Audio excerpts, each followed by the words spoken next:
everybody, I'm Tiffany and I work at the Yorktown Library. And I'm Susan and I work at the Tabb Library. Today we're going to talk about different kinds of mystery books for middle grade. Now, the mystery books that I have are more revolved around fantasy and dragons, mostly dragons. I have here a new book that is by Henry Clark. It's What We Found in the Corn Maze and How It Saved a Dragon. Right there off the bat, it sounds very exciting. Yeah. Right? So this is about three kids who discover a book of magic. Now, it's not like, one of those really cool, like leather binding mystical books.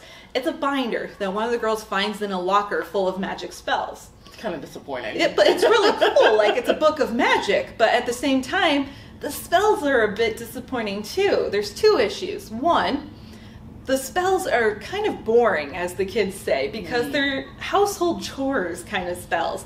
They're to help you find lost coins or paint the walls a different color and stuff like that. Yeah. So they're like, these are kind of weird, but I mean, it's still magic. That's awesome.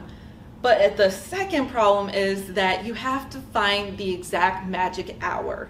The spells only work for 60 seconds at different parts of the day, and you have to try to discover what the magic hours are to use these spells. So the kids go through, they become obsessed with trying to solve this mystery of what is the magic hour. How do these spells work? Some of them, for example, say just to open a door. That can be interpreted as different things. What kinds of doors? We don't know.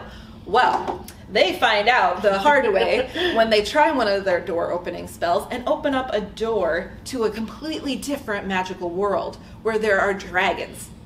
There is a dragon. There used to be lots of dragons, and unfortunately this world is dying. All the magic is dying, the people are dying, there's only one dragon left. And so what they decide to do is they decide to put their lives on the line and risk never going home again to help save this world. It's very thought-provoking. There's so much mystery behind it. They have to try and problem solve and work as a team to figure out how are they going to save this world.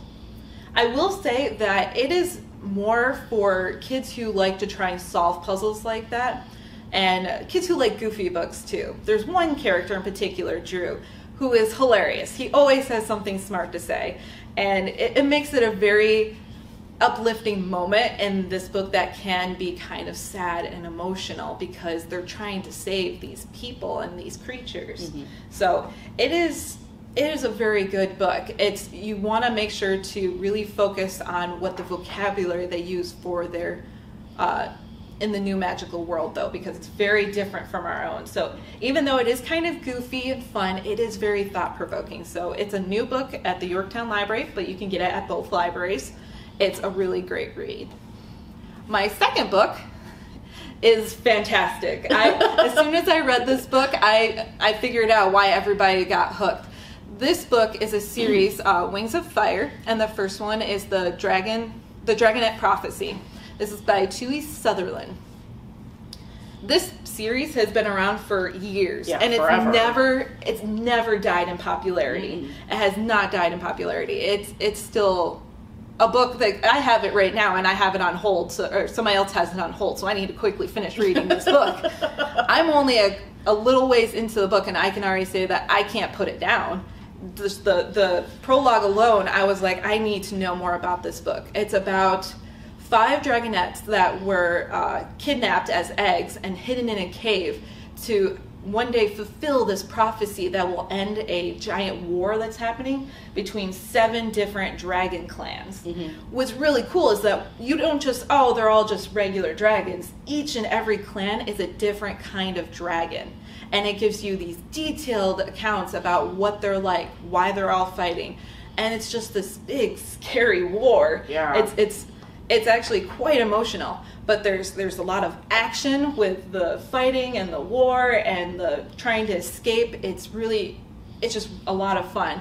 There's a lot of mystery because some of the characters, they were kidnapped when they were eggs. They don't know who their parents are. They don't know where they come from. So they're trying to figure out where they're from, how they fit into this prophecy. How are they even supposed to fulfill this prophecy when nobody knows what it is, except that they're supposed to stop the war and save the world? How? Gotta give us something. That could mean so much. You gotta give us something. And then it's also very, very emotional. And I won't say why because it will just give away too much. It's very emotional, but very beautiful at the same time. So I definitely recommend reading this book. It's got great visuals of describing every detail of these dragons, but not so much that it becomes boring. Right. You know, some of those books where you get way too detailed and you can't read It's so just many too different much. ways of how a tree looks. We all know what book I'm talking about. So, but they get into such detail that you really connect with these dragons, almost as if they were human. You really connect with them, and it's just a really great read. So I understand why the series is as popular as it is, and I encourage everyone to read this series. But that is it for Fantasy and Dragons. I'm going to kick it over to Susan now, who's going to talk about more of our classic mystery. So what I have is more realistic classic mysteries. They're all a little bit different though. So has anybody heard of Agatha Christie? Have you read any of Agatha Christie? I've never read any of her stuff, but my mom loves it. Yeah, so does my mom. And so this one is the first book in a series. It's Aggie Morton, Mystery Queen, The Body Under the Piano by Martha Jocelyn. And it's kind of imagining what would it be like when if Agatha Christie was a 12-year-old girl. Which sounds very cool. And so it's in the early 1900s, and she and her family are recovering from the unexpected death of her father, which kind of is a theme throughout the story. So it's kind of sad in that way. But Aggie goes to her dance class on a Saturday morning, and everybody's waiting outside, and they find a body in the dance studio. And Aggie herself discovers it. It's crazy. So this is a very classic mystery. Whodunit, murder mystery, super good. The person who was murdered was not a nice person. So there are lots of suspects because she made a lot of people mad. But there's a lot of twists and turns, and I don't typically like mysteries because I can never figure it out. I normally figure it out in my head like right as it's being figured out in the story, and this was no different. I did not realize what was going on until it was almost time to reveal. But if you are interested in classic murder mysteries, or if you have a mom like us who loves Agatha Christie, then this is a great first read into murder mysteries, Agatha Christie. It is the first book in a series. We only have the first book, but the second book in the series is called Peril at Owl Park. So it's a great read, like I said, if you are interested in classic murder mysteries. The second one that I read is Summer of Lost and Found by Rebecca Behrens. And this isn't really a whodunit mystery, more of a kind of what's going on in this world mystery. So the main character Nell, has a pretty great life in New York City. And then all of a sudden, one day, her dad is gone. And her mom says, you're going to come with me for the summer to North Carolina on this research trip. And she's not giving any answers about her dad. Her dad is not giving any answers either. They're not explaining what's going on. He's just gone. And so Nell goes to the Outer Banks of North Carolina.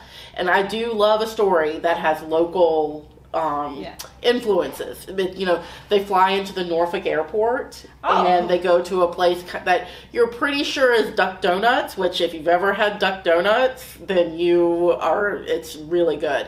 Not affiliated, but it could be, but not really.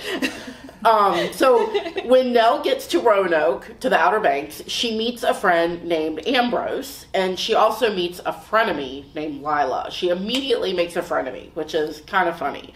Ambrose and Nell decide that they're going to solve the mystery of what happened to the lost colony, which is, from centuries ago, about a lost colony in the Outer Banks, one of the first colonies.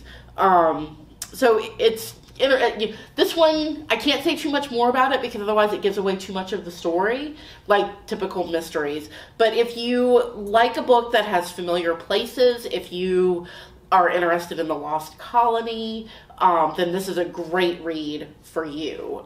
It was really good, but just be warned, you might start planning a trip to the Outer Banks after you read this book. And then the last one I read is The Arctic Code by Matthew J. Kirby. And this is the first book in the Dark Gravity series.